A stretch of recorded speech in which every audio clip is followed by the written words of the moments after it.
Hello guys, welcome to my channel tea time stories. பேராசைப்பட்டா பெருநஷ்டம், அந்த பழமொழிக்கு ஏற்ற ஒரு ஸ்டோரியை தான் இன்றைக்கி நம்ம இந்த சேனலில் பார்க்க போகிறோம்.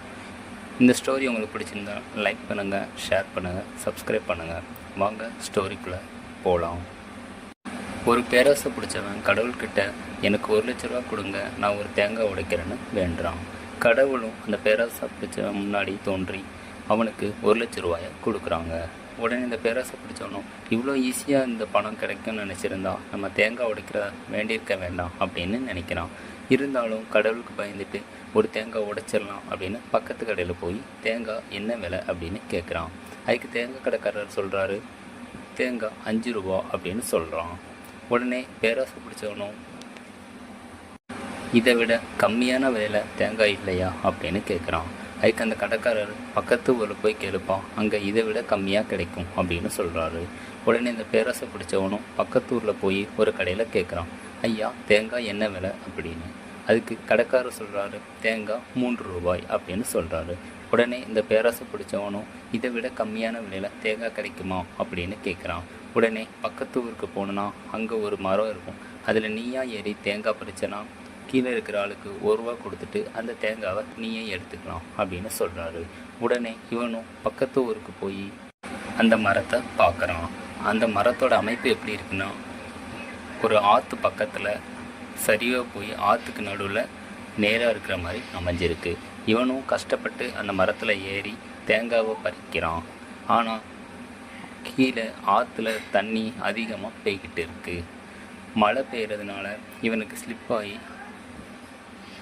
மரத்தில் தொங்கிட்டு இருக்கான். அப்போ எப்படி நம்ம இதுலேருந்து தப்பிக்கன்னு தெரியாமல் சுற்றி முற்றி பார்க்கான். அந்த ஆற்றோட கரையோரமாக ஒரு யானை பகன் தன்னோட யானையை குளிப்பாட்டிட்டு இருக்காங்க. உடனே இந்த பேராசை பிடிச்சவனும், ஐயா என்னை காப்பாற்றுங்க, நான் உங்களுக்கு என்கிட்ட இருக்கிற பைசாவில் பாதி ரூபாயை தாரேன் அப்படின்னு சொல்கிறான். உடனே அந்த யானை பகனும் தன்னோட யானையை மெதுவாக ஆற்றுக்கு நடுவில் கூட்டிகிட்டு வரான். கூட்டிகிட்டு பேராசை பிடிச்சவனோட காலை பிடிச்சி இறக்க பார்க்கான். ஆனால் ஆற்றோட தண்ணி அதிகமாக இருந்ததுனால யானை நழுவி போயிடுது. உடனே இந்த யானை பகனும் பேராசை பிடிச்சவனோட காலை பிடிச்சிக்கிட்டு தொங்குறான். உடனே இந்த யானை பகன் சொல்கிறான், நீ அந்த மரத்தோட கிளையை விட்டுறாத, நான் என்கிட்ட உள்ள 5,000 ரூபாயை தாரேன் அப்படின்னு சொல்கிறான். ஆனால் 2 பேருமே சுற்றி முற்றி பார்க்குறாங்க. தூரத்தில் ஒரு ஒட்டகம் மேய்க்கிறவன் நின்றுக்கிட்டு இருக்கான். உடனே யானை பகன் அந்த ஒட்டகம் மேய்க்கிறவரை கூப்பிட்டு, ஐயா எங்களை இதிலிருந்து காப்பாற்றுங்க, நான் உங்களுக்கு என்கிட்ட உள்ள பாதி அமௌண்ட் தாரேன் அப்படின்னு சொல்கிறான்.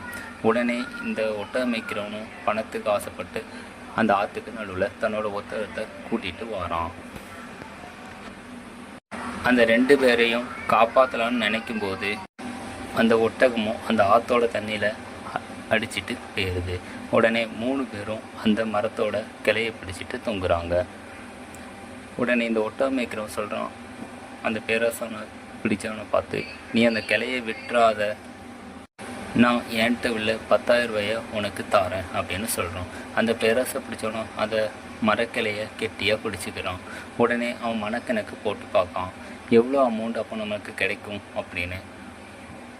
ஆனால் மனக்கணக்கு போட்டாலும் அவனுக்கு கணக்கு சரியாக வரலை. உடனே தன்னோட விரலை வச்சு என்றங்கிற ஆர்வத்தில் மரக்கிளையை விட்டுருதான். உடனே 3 பேருமே அந்த தண்ணியில் விழுந்துடுறாங்க. தன்னோட மடியில் கட்டி வச்ச அனைத்து பைசாவும் அந்த ஆற்றுல அடிச்சுட்டு போயிடுது. இதுதான் பேராசை பிடிச்சா பெருநஷ்டம். எப்போவுமே நம்ம வாழ்க்கையில் பேராசைப்படவே கூடாது. அதுக்கு இந்த கதை ஒரு சிறந்த உதாரணமாக இருக்கும்.